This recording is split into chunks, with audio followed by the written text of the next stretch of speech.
29 नवंबर की रात को आसिम मुनीर का दौर ख़त्म हो जाएगा अगर उन्हें कोई नोटिफिकेशन नहीं मिलता।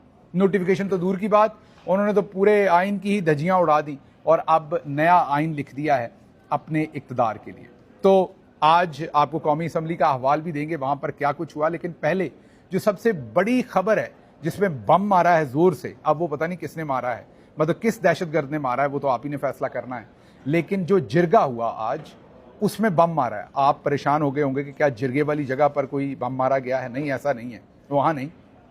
लेकिन जो पटाखा फोड़ा गया वो तो धमाका हुआ, वो तो पटाखा तो नहीं उसे कह सकते, बहुत ही लीथल धमाका था जिसमें 12 लोग शहीद हो गए। वो तो इस्लामाबाद में था, लेकिन उसकी जो टाइमिंग थी वो इसी जिरगे को ख़राब करने की थी।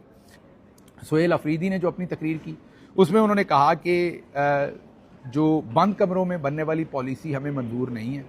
यहाँ पर 20 ऑपरेशन हो चुके हैं, सैकड़ों छोटे और हज़ारों छोटे बल्कि ऑपरेशन, और 20 बड़े, शायद 20 के करीब बड़े ऑपरेशन हो चुके हैं। लेकिन यहाँ पर अमन है कि ख़त्म हो गया है, लाशें गिरती जा रही हैं, हर रोज़ यहाँ पर तबाही हो रही है। इसलिए हम कोई देर पा हल चाहते हैं। हमें ऐसा हल नहीं चाहिए जो रोज़ के रोज़ आप बदल दें, हमें कोई देर पा हल चाहिए और उस देर पा हल में आप अवामी नुमाइंदों को भी शामिल करें।